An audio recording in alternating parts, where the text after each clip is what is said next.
If you walked into your bank today and asked the branch manager to sit down with you and explain every change your bank has made to the way it monitors, flags, restricts, and reports on your account in the last 12 months, that branch manager would not be able to answer your question completely. Not because they are dishonest, because the changes were implemented at the systems level, documented in compliance manuals that branch staff do not read, and communicated to customers in terms and conditions updates written by lawyers whose job is to disclose without explaining.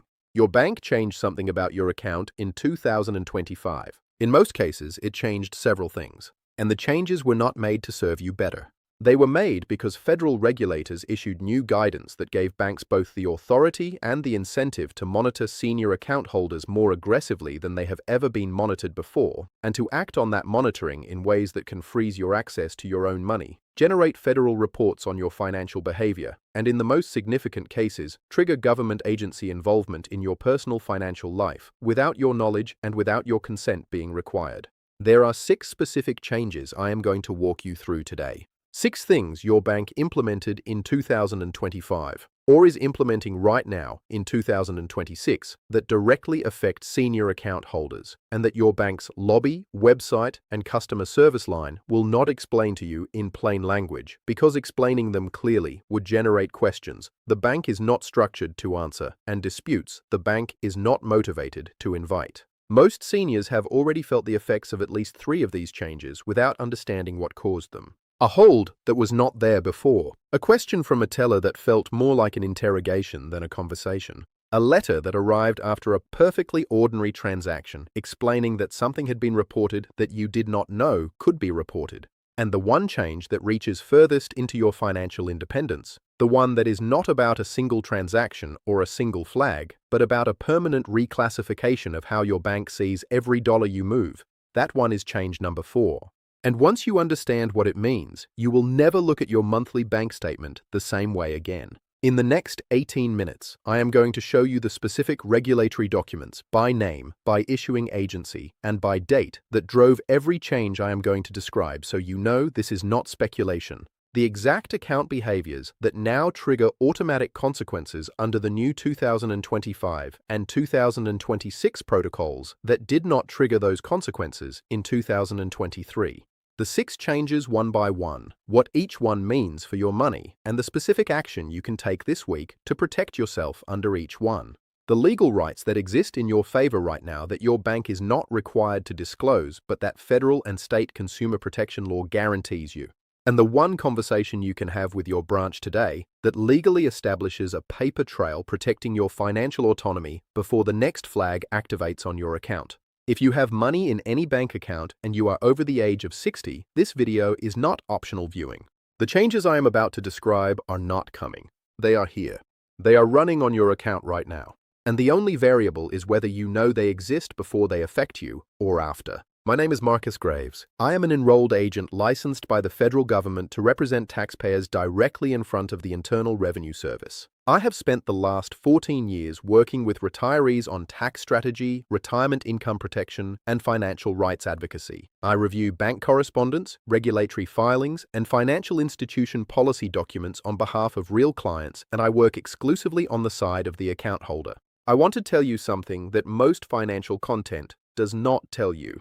The regulatory changes driving what your bank is doing right now to senior accounts are real, they are documented, and they are publicly available. The FinCEN, the Financial Crimes Enforcement Network, issued updated guidance on elder financial exploitation reporting in 2023. The Consumer Financial Protection Bureau issued supervisory guidance on senior financial protection in 2023 and updated examination procedures in 2024. The Federal Deposit Insurance Corporation updated its examination manual sections on elder financial exploitation in 2024. The National Adult Protective Services Association published updated financial institution protocol recommendations in 2025. Every one of those documents is publicly available. None of them was summarized in plain English in any letter your bank sent you. Here is the structural problem that creates everything I'm about to describe. The regulatory guidance tells banks what to look for and what to do when they find it. It does not tell banks how to explain any of it to the senior account holder whose account is being monitored. The guidance is written for compliance departments. The compliance departments implement the guidance in software.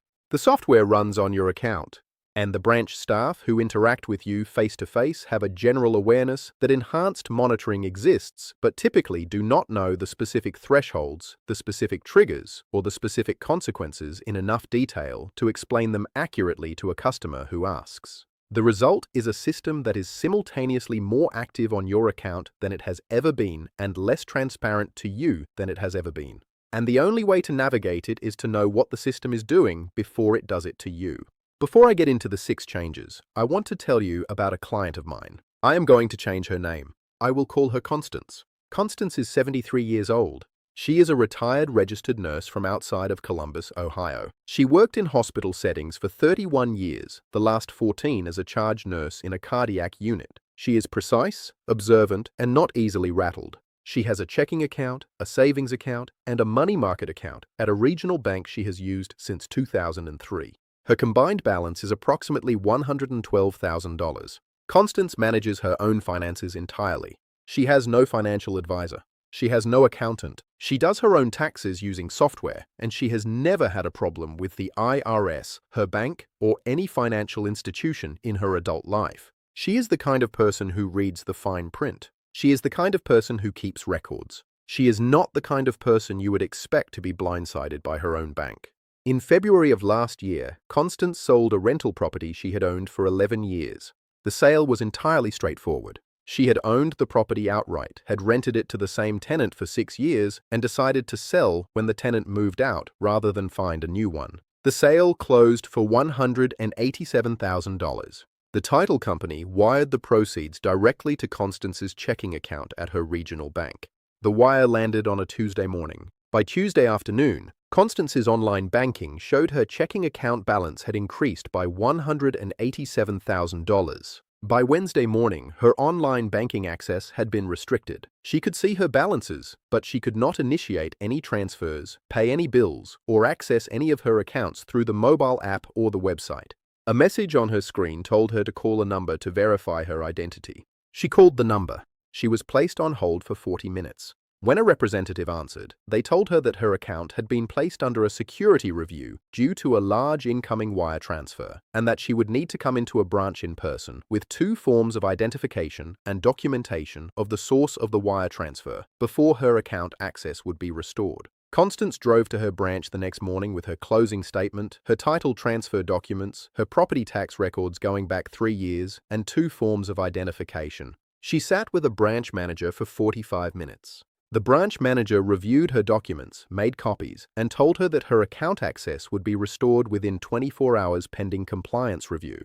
Her account access was restored 31 hours later. During that 31-hour window, Constance missed a scheduled automatic payment on her homeowner's insurance premium. The payment bounced. Her insurance carrier sent a notice of lapse. She spent 3 hours on the phone resolving the lapse and paid a $35 reinstatement fee. She received no apology from the bank. She received no explanation of what specific rule or protocol had triggered the access restriction. She received no compensation for the bounced payment or the reinstatement fee. She received a letter 2 weeks later informing her that a currency transaction report had been filed on the incoming wire with the Financial Crimes Enforcement Network. The wire was $187,000, significantly above the $10,000 currency transaction report threshold. She had known about the $10,000 rule. What she had not known was that the new 2024 protocols her bank had implemented gave the compliance system authority to restrict account access entirely, not just flag the transaction for review, when a large incoming wire triggered multiple risk indicators simultaneously. Her account was flagged because the wire was large, because it came from a title company she had not previously received wires from, and because her account had no history of receiving wires of any kind. 3 separate risk indicators. Automatic access restriction. No human reviewed the decision before it was implemented. Constance came to me 4 weeks after the incident because she wanted to understand what had happened and whether she had any legal recourse for the bounced payment and the reinstatement fee. She had recourse, limited but real, and I am going to tell you exactly what it was. But more importantly, I want to walk you through the 6 changes that made what happened to Constance not just possible, but increasingly routine for ordinary senior account holders in 2025 and 2026. Change number 1, the implementation of Automated Account Access Restriction Authority for senior flagged accounts. Prior to 2024, banks had the ability to freeze accounts suspected of fraud or exploitation, but doing so typically required a human compliance officer to review a flagged transaction and make an affirmative decision to restrict access. That human review step created a natural check on automatic restriction. A real person had to look at the situation and decide it warranted action before your access was cut off. The 2024 updates to bank examination procedures encouraged financial institutions to implement risk-scored automatic responses to high-risk transaction indicators in senior flagged accounts. The practical result at most major banks and a growing number of regional banks is that a combination of risk factors, large incoming wire, new sender, no prior wire history, senior flagged account range, can now trigger an automatic temporary access restriction without a human compliance officer reviewing and approving the action in advance. The restriction is temporary. It is designed to pause activity long enough for a human reviewer to assess the situation. But temporary in this context means anywhere from 24 hours to 5 business days depending on the bank, the nature of the trigger, and the availability of compliance staff to conduct the review. During a temporary access restriction, automatic payments scheduled on your account may fail, bill payments may not process, and transfers between your own accounts at the same bank may be blocked. What you need to know is this. If your account is restricted, you have the right to in-person access at your branch, regardless of the digital restriction. You have the right to written notice of the restriction within 1 business day under most state banking regulations. You have the right to provide documentation supporting the legitimacy of the triggering transaction and to request expedited review on that basis. And if an automatic payment fails during a restriction period that was subsequently determined to be unjustified, you have the right to request that the bank reimburse any fees you incurred as a result. The action before this becomes relevant to you is to notify your bank in advance of any large incoming wire. If you are selling a property, receiving an inheritance, collecting a pension lump sum, or expecting any wire transfer above $20,000, call your branch at least 3 business days before the wire is scheduled to arrive. Tell them the amount, the sender, and the purpose. Ask them to note it in your account file. That notation gives a compliance reviewer the context to clear the flag rather than restrict access when the wire lands. Change number 2, the reclassification of gift transactions as high-risk events in senior accounts. This change is the one that has generated the most confusion among senior account holders because it targets a category of transaction that is not only legal but is one of the most personally meaningful financial activities a senior engages in, giving money to family. Under the updated Elder Financial Exploitation Monitoring Frameworks implemented by major banks in 2024 and 2025, outgoing transfers described as gifts, characterized by round numbers, made to family members who are not regular payees on the account, or made in a pattern of multiple transfers over a short period are now classified as high-risk transactions in senior flagged accounts. This classification means they receive the same elevated scrutiny as transactions that a bank might legitimately suspect involve fraud or exploitation. The regulatory basis for this classification is sound in principle.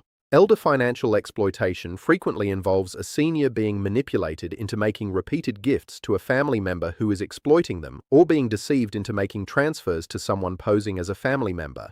The pattern of gift transactions is genuinely associated with exploitation in a meaningful percentage of cases. The problem is that it is also associated with entirely ordinary generosity in the vast majority of cases. The practical consequences of the gift transaction reclassification include holds on cashier's checks or wires made payable to family members, compliance interviews when you request a large cash withdrawal described as a gift, suspicious activity report filings on gift transactions above certain thresholds even when no exploitation is occurring, and in some states mandatory reporting to Adult Protective Services when the gift pattern matches exploitation indicators. The action is twofold. First, for any gift transaction above $3,000, call your bank in advance and provide context, who the recipient is, what the gift is for, and whether you have any documentation such as a wedding invitation, a tuition bill, a medical expense, or a property closing statement that contextualizes the gift. Second, if you make regular gifts to family members, consider establishing those family members as named payees on your account through your bank's online bill pay system.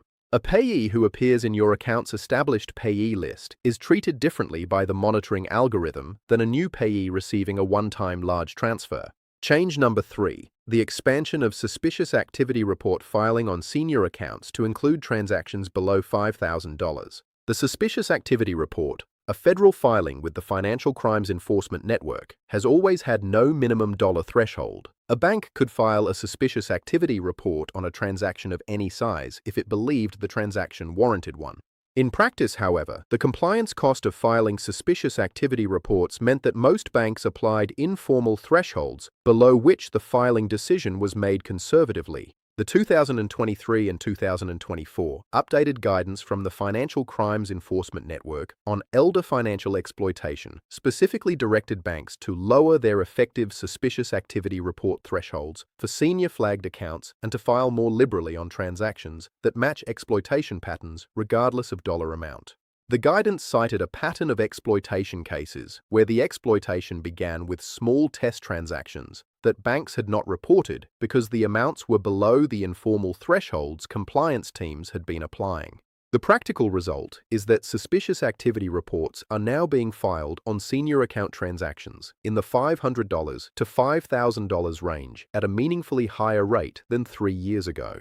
A $2,000 cash withdrawal from a senior account that has not previously shown cash withdrawals of that size. A $1,500 transfer to a new payee from a senior account with no prior wire history. A $3,500 cashier's check made payable to a name that does not appear in the account's transaction history. All of these are now within the practical suspicious activity report filing range at most major banks for senior flagged accounts. What changed is not the legal authority to file. What changed is the compliance culture around filing, the shift from conservative filing to liberal filing as the risk-minimizing default for the bank. A bank that files a suspicious activity report on a legitimate transaction faces no penalty. A bank that fails to file on a transaction that turns out to involve exploitation faces significant regulatory consequences. The incentive structure points overwhelmingly toward filing, and senior account holders bear the cost of that incentive structure in the form of federal records on transactions that were entirely legitimate. The protection available to you is the same as for all the other changes: advanced communication, documentation, and context provided before the transaction rather than after. A compliance officer reviewing a flagged transaction who has prior communication in the file is significantly less likely to file a suspicious activity report than one reviewing a transaction that appeared with no context. Change number 4, the implementation of longitudinal behavioral scoring on senior accounts. This is the change that reaches furthest into your financial independence. This is the change that is not about a single transaction or a single flag, but about a permanent and ongoing reclassification of how your bank's systems evaluate every dollar you move for as long as you maintain your account. Longitudinal behavioral scoring is a risk assessment methodology that has been used in fraud detection for many years. What is new is its application to elder financial exploitation monitoring in retail bank accounts. Under the updated protocols implemented by major banks in 2024 and 2025, senior flagged accounts are now assigned a behavioral risk score that is calculated continuously based on the account's transaction history and updated every time a transaction occurs.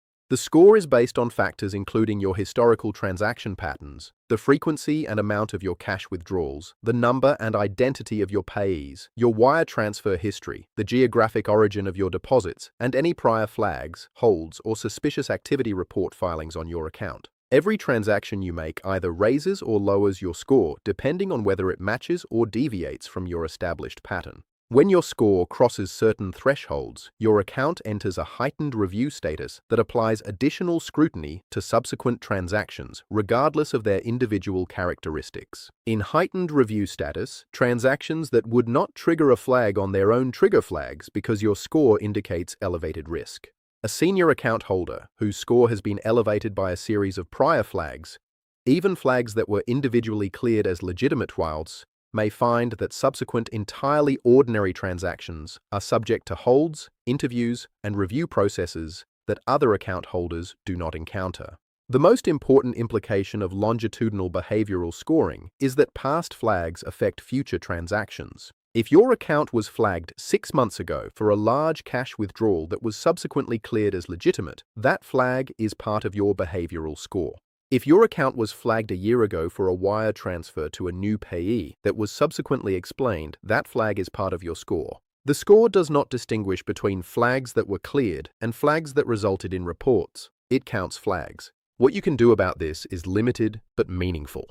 You can request your account's compliance history, the record of flags, holds, and reports on your account through a formal written request to your bank's compliance department. Many banks will provide a summary of this history upon written request, though they are not uniformly required to do so under current federal law. If your state has a financial privacy law that grants you access to your banking records, that law may provide a clearer right of access. You can also work proactively to lower your score over time by maintaining consistent transaction patterns, communicating in advance about deviations, and building a documented history of legitimate and contextualized transactions. A score that is elevated by a series of unexplained flags can be lowered over time by a series of explained and documented transactions that clear without escalation. Change number 5, the mandatory third-party notification protocols for accounts showing exploitation indicators. In 2025, 7 additional states passed elder financial exploitation statutes requiring financial institutions to notify designated third parties, trusted contacts, conservators, or in some cases, adult protective services, when an account shows patterns consistent with financial exploitation without waiting for the account holder to request the notification or consent to it in the moment.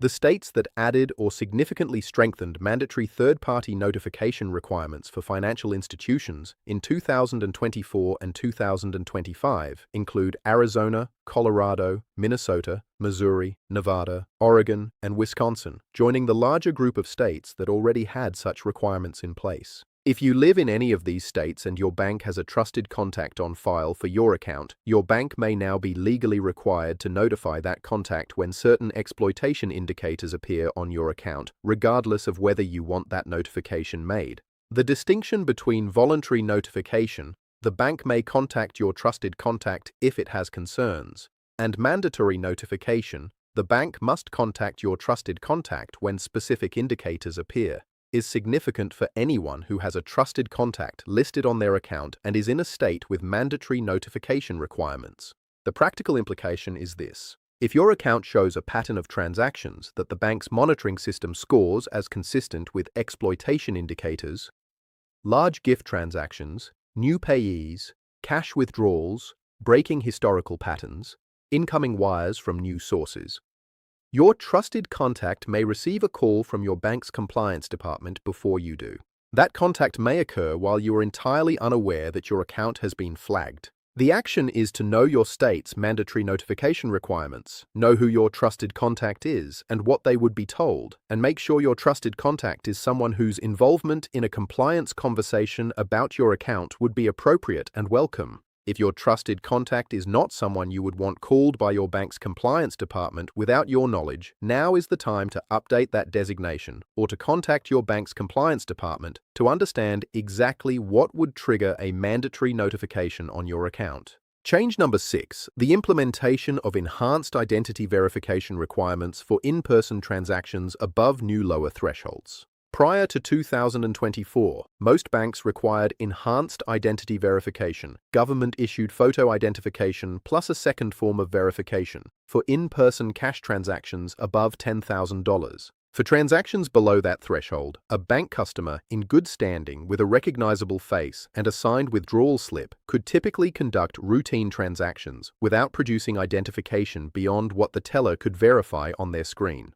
The 2024 updates to bank examination procedures for elder financial exploitation prevention directed banks to implement enhanced in-person identity verification at lower thresholds for senior flagged accounts. The specific thresholds vary by bank, but the industry pattern that has emerged places enhanced verification requirements at $3,000 to $5,000 for senior flagged accounts compared to the previous $10,000 threshold that applied to all accounts. The practical effect is that a senior account holder who walks into a branch and requests a cash withdrawal or cashier's check above $3,000 to $5,000 may now be asked to produce identification that was not previously required for that transaction size, to answer questions about the purpose of the withdrawal, and in some cases to wait for a compliance review before the transaction is completed. This is not a violation of your rights as an account holder. Banks have broad authority to implement identity verification procedures as part of their anti-money laundering and elder financial exploitation prevention compliance programs. But it is a change from prior practice that senior account holders are encountering at branches without having been told it was coming, and it is generating confusion and frustration that could be significantly reduced by simple proactive communication from the bank, communication that the bank has not made. What you can do is establish yourself proactively as a known and trusted customer at your branch level. This means knowing the name of at least one branch manager or personal banker at your primary branch, having a history of occasional in-person interactions with that staff member, and calling ahead when you plan to make a large in-person transaction. A branch manager who knows you by name and has a prior communication in your file about the transaction you are coming in for is significantly more likely to process your transaction smoothly than a teller encountering a senior account holder they do not recognize requesting a large cash transaction without prior context. There are 3 specific situations where all 6 of these changes compound simultaneously and where the risk of account disruption is highest. The first is any transaction connected to a real estate event. Property sales, property purchases, inheritance distributions, and estate settlements all generate large one-time transactions that are high-scoring on virtually every elder financial exploitation indicator: large amount, new sender or new payee, deviation from established pattern, wire transfer format. If you are involved in any real estate transaction, contact your bank's compliance department before the transaction closes, provide the closing attorney's contact information, and ask the bank to note the expected transaction in your account file. The second is any period following a significant life event. The death of a spouse, a hospitalization, a move to a new residence, or the beginning of a new caregiving relationship all correlate in the monitoring data with periods of higher exploitation risk and therefore trigger higher scrutiny of account activity. Every significant financial transaction in the 6 months following a major life event should be preceded by a call to your branch and supported by documentation. The third is the first time you use a new financial service or conduct a transaction type you have not previously used. The first wire transfer, the first cashier's check, the first large cash withdrawal, the first transfer to a new payee. First-time transaction types are among the highest scoring risk indicators in the behavioral scoring systems because they are genuinely associated with exploitation patterns in the underlying data. For any transaction type you have not previously used, call your branch first, explain what you are planning and why, and ask whether there is documentation you can provide to support the clearance of any flag the transaction generates. Constance pursued 2 specific remedies after our appointment. She filed a written complaint with her bank's executive customer service department, not the branch, not the general customer service line, but the executive complaint resolution team that every federally regulated bank is required to maintain under Consumer Financial Protection Bureau complaint resolution guidelines. In that complaint, she documented the timeline of her account restriction, the automatic payment that failed during the restriction period, the reinstatement fee she incurred, and her position that the restriction was implemented without sufficient human review and without adequate notice. She requested reimbursement of the $35 reinstatement fee and a written explanation of the specific protocol that authorized the automatic access restriction. The bank reimbursed the $35 within 10 business days and provided a written response acknowledging that the access restriction had been implemented automatically and explaining in general terms the risk scoring system that triggered it. The response did not constitute an admission of error, but it acknowledged the facts and provided the reimbursement without requiring litigation. Constance also established a standing pre-notification protocol with her branch manager, a direct line to a specific named person at her branch who she calls before any transaction above $10,000. She has used it twice since our appointment. Both transactions cleared the same day. She told me the thing that changed most for her was not the $35 or the protocol. It was understanding that the system that had restricted her account had not made a mistake by its own standards. It had done exactly what it was designed to do. It had seen a set of risk indicators and responded to them automatically and without malice. The problem was not that the system was wrong about her. The problem was that the system did not know enough about her to be right. And the way to fix that was not to fight the system. It was to feed it better information before it needed to make a decision. She said every senior with a bank account is inside this system right now, whether they know it or not. The question is not whether the system is watching. It is watching. The question is whether it knows enough about you to watch accurately, And that, she said, is entirely within your control if you know what to do. If you take one number away from this video, take this one. 3. 3 business days before any large or unusual transaction, call your bank. Not the day of. Not the day before. 3 business days. That window gives the compliance file time to be updated before the transaction processes. It gives a human reviewer time to see the context before the algorithm acts on the flag. And it gives you a documented record of proactive communication that protects your position if the transaction is subsequently flagged, held, or reported anyway. 3 business days and 1 phone call. That is the margin between a transaction that clears without incident and a transaction that restricts your account, generates a federal report, and follows your financial record for the next 5 years. Your bank is not going to send you a plain English letter explaining any of the 6 changes I described today. Your branch staff are not trained to walk you through the behavioral scoring system running on your account. The regulatory documents driving these changes are public, but they are written for compliance departments, not for customers. The only person who is going to understand this system well enough to navigate it on your behalf is you. And you can only do that starting from today. Send this video to one person you love who is over 60 and has money in a bank account. It does not matter whether their balance is $15,000 or $500,000. The monitoring protocols I described today apply at every balance level and activate on transaction patterns, not account size. One share from you might be the phone call they make before the transaction that would have restricted their account. And that phone call might be worth more than anything else you could give them this year. That is what this channel is here to do. I will see you in the next.